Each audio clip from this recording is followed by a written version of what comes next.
नमस्कार दोस्तों, मैं आपका होस्ट और दोस्त नोबडी स्वागत करता हूं मेरे पॉडकास्ट में, जहां आज एक ऐसी समस्या के बारे में बात करेंगे जिससे हम सभी जूझते हैं, जो हम में से बहुत से लोगों को महसूस होता है। प्रोक्रास्टिनेशन के बारे में, यानी काम को टालते रहने की समस्या। और इस समस्या का हल कैसे निकाला जा सकता है, इसके लिए हम किताब डू इट टुडे से कुछ महत्वपूर्ण जानकारी प्राप्त करेंगे। बेसिकली ये जो पॉडकास्ट है 3 सेगमेंट में कंप्लीट किया गया है। पहला सेगमेंट है प्रोक्रास्टिनेशन होता क्या है। दूसरे सेगमेंट में हम बात करेंगे कि डू इट टुडे से हमने क्या सीखा। और सबसे इम्पोर्टेंट तीसरा सेगमेंट, जिसमें हम जानेंगे प्रोक्रास्टिनेशन को दूर कैसे करें, कैसे हटाएं अपने लाइफ से, कौन से ऐसे स्टेप लें जिससे हम प्रोक्रास्टिनेशन की तरफ ना जाएं और अपने टास्कों को कंप्लीट करें बिना किसी देरी के। तो आइए हम बात करते हैं पहले सेगमेंट के बारे में। प्रोक्रास्टिनेशन बेसिकली होता क्या है। प्रोक्रास्टिनेशन यानी काम को टालने की आदत, जो हम सबके अंदर कभी ना कभी उभरती है, चाहे वो कोई असाइनमेंट करना हो या कोई काम शुरू करना या फिर खुद के लिए समय निकालना। हम इसे बार बार टालते रहते हैं। कोई काम करने से पहले हमें हमेशा दिमाग में लगता है कि ये टास्क बहुत लंबा है, इस वजह से हम उस चीज़ को आगे के लिए टाल देते हैं। सेम चीज़ हम असाइनमेंट के साथ भी करते हैं। और कहीं ना कहीं कभी हमारे दिमाग में आता है, हमारे जहन में भी आता है कि बॉडी या अपने हेल्थ पे काम किया जाए, जिम स्टार्ट किया जाए। तो प्रोक्रास्टिनेशन के कारण हम उसको भी अवॉइड करते हैं, टाल देते हैं कि आज नहीं अगले महीने से। जैसे रेजोल्यूशन सभी लोग लेते हैं 1 जनवरी में, बट उसमें ये प्रोक्रास्टिनेशन यूज़ होता है, लाइक टालते हैं कि मंडे से स्टार्ट करेंगे, या हम कोई काम मंडे पे या कोई ऐसे दिन पे स्टार्ट करेंगे जिसके बाद लगता है कि यहाँ के बाद हमें कोई डिस्टर्बेंस या कोई डिस्ट्रैक्शंस नहीं होंगे। हमेशा हम अपने दिमाग में सोचते हैं कि कोई काम करें तो कोई डिस्टर्बेंस ना हो, डिस्ट्रैक्शंस ना हो, और उस वजह से हम काम को टाल देते हैं। लेकिन क्या आपने कभी सोचा है कि हम ऐसा क्यों करते हैं? ये असल में हमारी मनोवैज्ञानिक स्थिति का हिस्सा होता है, साइकोलॉजिकल टर्म्स होते हैं।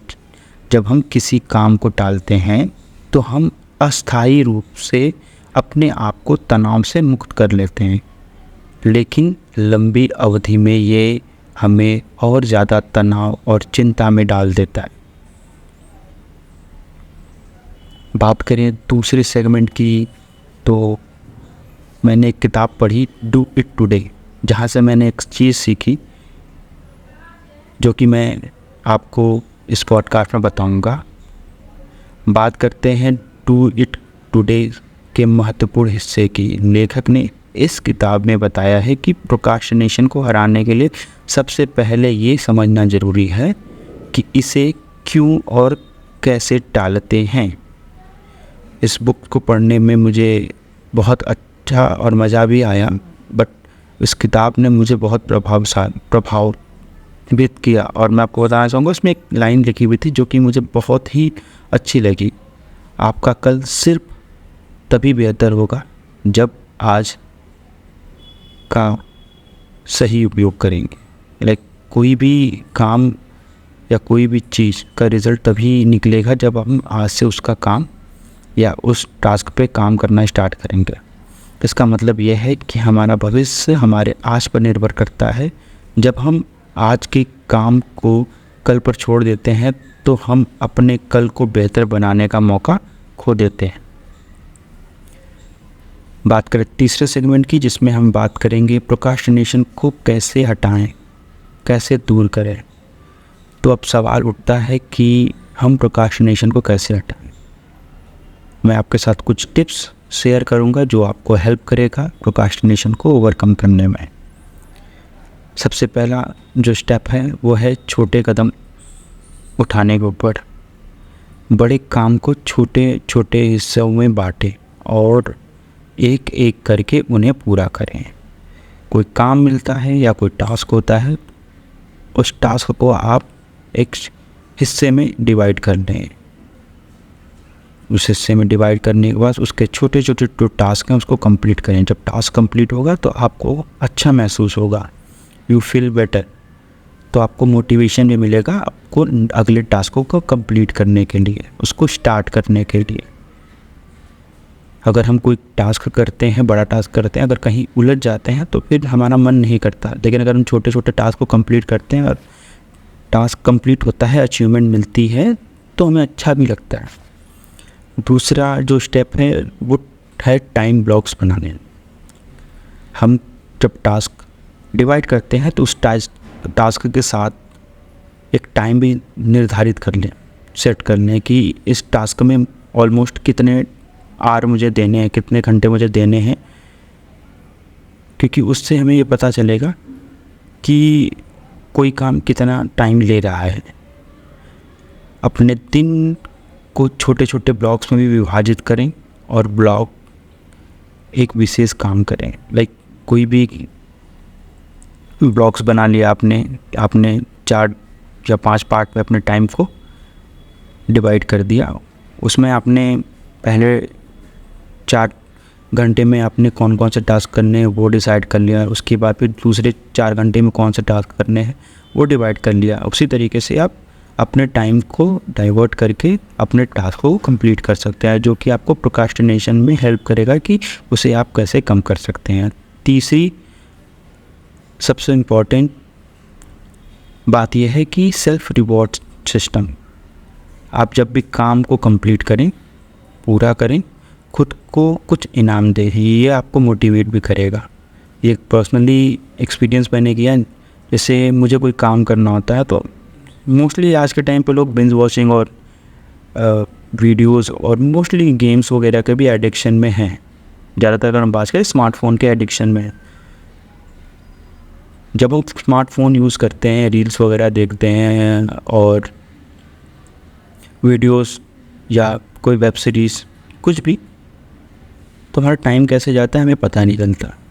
उसके बाद हमें रियलाइजेशन होता है कि अरे ये पुराना काम था वो पूरा नहीं हुआ, उस वजह से ये जो टाइम चला गया वापस तो आएगा नहीं। तो वही चीज़ है कि आप अपने टास्क को कंप्लीट करने के बाद एक रिवॉर्ड रखें। जैसे मैं अपने टास्कों को कंप्लीट करने के बाद मैं हालांकि थोड़ा सा गेम्स वगैरह में थोड़ा इंटरेस्टेड हूँ और फ़ोन्स और गैजेट्स से रिलेटेड थोड़ा एक्टिविटीज़ करता हूँ, तो मेरा ये होता है कि मैं पहले एक टास्क कंप्लीट कर लूँ। इस टास्क को कंप्लीट करने के बाद फिर मैं मेरा जो पसंदीदा चीज़ है उसको यूज़ करता हूँ 5 से 10 मिनट के लिए। लाइक फ़ोन भी यूज़ करना है तो मैंने पहले अपना पॉडकास्ट रिकॉर्ड किया। पॉडकास्ट रिकॉर्ड करने के बाद उसको सुनने के बाद उसकी ऑडियो पे वर्क किया। देन उसके बाद अगर मुझे मन करता है तो मैं अपने फ़ोन को 5-10 मिनट के लिए यूज़ किया। फिर उसके बाद फिर वीडियोस एडिट करके फिर मैं अपने इस पॉडकास्ट को लाइव करूँगा। इससे मुझे मोबाइल भी चलाने को मिल गया और कहीं ना कहीं मैंने अपने पुराने टास्क को भी कंप्लीट कर लिया। बात करें चौथे स्टेप की, तो ये स्टेप है डू इट टुडे, जैसे कि किताब का शीर्षक भी है। इसके अनुसार लाइक इसका जो मेन टाइटल का मतलब ही है कि पहले उन काम को निपटाएं जो सबसे ज़्यादा कठिन या डरावने लगते हैं। इससे बाकी के काम आसान लगने लगते हैं और कोई काम आज से ही स्टार्ट करे। इसका एक मतलब है कि एक किताब और है, अगर हम बात करें उस किताब के ऊपर कभी बाद में चर्चा होगी।